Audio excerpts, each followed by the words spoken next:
Hello guys, so last time we spoke about, in my previous video, we spoke about measures of center. Now, let's say in a classroom, after giving an exam, you calculate the mean for the student scores and you get 50, right? So that would make you think that maybe everybody failed the test, right? So it would be nice for you to know how much the data values actually deviate from the mean. One way to do that is to calculate a measure of variation, to think of measure of variation. So that's why measures of variation are important, okay? So that will tell you more about the data. So the measure of center, which is the mean, tells you that it's 50, but the measure of variation will tell you more, okay? Now, measures of variation. Let's say for the first one, we're gonna have here range, okay? Now, whenever we say range, it's a pretty simple thing to do, just that you take the maximum value and the data set minus the minimum value, okay? This anyone could do, maximum minus the minimum, okay? Okay, now, the second one we have here as the measure of variation would be the standard deviation, okay? 2 standard deviation, okay? Now, in this case here, again, you need to know some notation. You use S for sample standard deviation and sigma for population standard deviation, okay? Now, in this case here, keep in mind what you're doing. For the formula here, it has to be for S, sample standard deviation, the square root of, now some instructor would tell you you have to memorize the formula.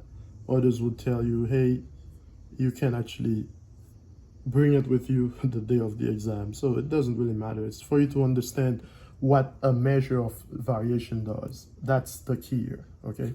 Why do you use it? When do you use it? Okay. So in this case, guys, let's say, for example, this is pretty simple to do. I'm pretty sure you took college algebra, so you know how to perform such calculations here. Now, but let's say you had some values like, just to explain you how to deal with this, let's say you had for some data values, I'm just gonna pick 3, 4, 7, and let's say 10, right? Trying to make it work here. Okay, 4, 7, 10. Now, if you were to get, let's say, the mean for this right here, which would be in this case x bar, okay, because it's a sample. So let's say x bar in this case would be the sum of all those. So that's 4 plus 7 plus 10 divided by how many values you have here, which is 3. So x bar would be what? 4 plus 7 is 11. 11 plus 10 is 21. 21 by 3 is 7, right? So let's say x bar is 7. So what we're saying here is that for you to get those values, the top part here, I know the bottom part is pretty easy because that's just n minus 1. So the top part, to get it, you just take these individual values. This is like x1, x2, x3. So you take the individual values. For the first one, you do x minus x bar. So that's x, which is 4, minus x bar, which is the mean here, minus 7 squared. Then you add it, because this is the sum of all those. You add the second one to it. You add 7 minus 7, because that's 7 here. 7 minus 7 squared plus 10 minus 7 squared. So this is what you do to get what you have up there.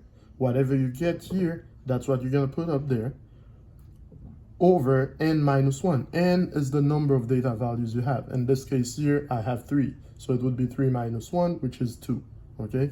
So this would be, let me put it this way for you. So the square root of this right here over, remember this is squared, so the square root over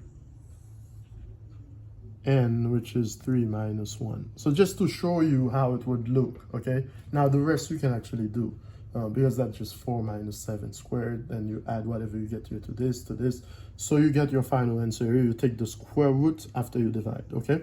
So this would be how you calculate the the standard deviation. Okay, but a couple of other things to know right here. If you're using the actual what do we say, the sigma, so if you're using it, the standard deviation for a population, you got to remember to divide. We really divide by n instead of n minus 1, and there's a reason for that, which I don't have to explain here really, because what happened is this has to do with the fact that the variance actually center around the values of the sample actually. So sample variance would center around the value of the population variance, okay? So this has to do with that, which we will not cover here, okay? X squared, as we said, over n. This is it for that. So instead of dividing by n minus 1, you just divide by n for that reason I just said. Okay, you do this the same way you did right here. So it's pretty simple. This is how to get this. Now, a couple of other things to remember. Okay, remember I said the standard deviation. Now, a measure of variation would tell you how much the data values actually deviate away from the mean, okay?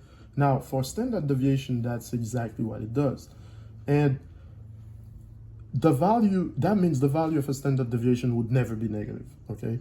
Because it's just telling you, it's just like a distance, telling you how far away the value, the data values actually deviate from the mean, okay? So that's what it's saying.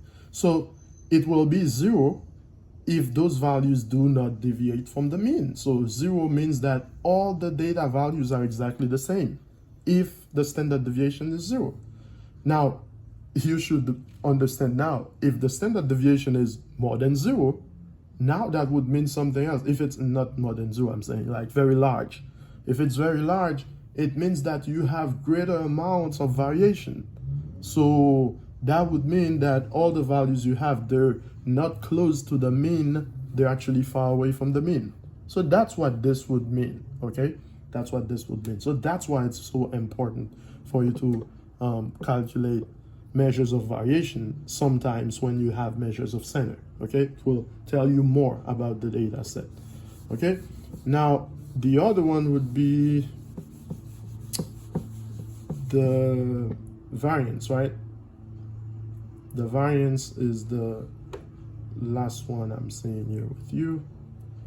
We have, so I have 1, 2, so this is 3. This is the variance, okay? And the variance in this case here, what you have here for sample, it's s squared. For population, it's sigma squared. Now, all you gotta know is that you take the value you got for the standard deviation, you square it, and that will give you the variance, okay? And again, it's the same idea, okay? Those are the measures of variation. So it's very important. And again, as I said previously, as a scientist, as the researcher, you should know why you're, including some type of measures in your study, in your research. So why are you trying to find the variance? Why are you trying to find, well, it may be for you to explain the measure of center, or to explain the data, or to see how much variation exists actually in your data, how much your data set, your data values actually deviate from the mean. So this could help, okay? These measures of variation, they could help. Okay, so that's what I had for you, measures of variation. Previously we had measures of center, so if you don't know what measures of centers are, so please make sure you go back to my other video and you watch that, okay? Again, this is measures of variation. Now, As a student as well, you just need to know how to calculate them. Well, this will help you. But also as a someone that's doing, you know, your own research or research for your company or whatever, your school, then you can learn those. You have to know when to use them. You have to know what they do. Okay. So this was a presentation about measures of variation. Thank you.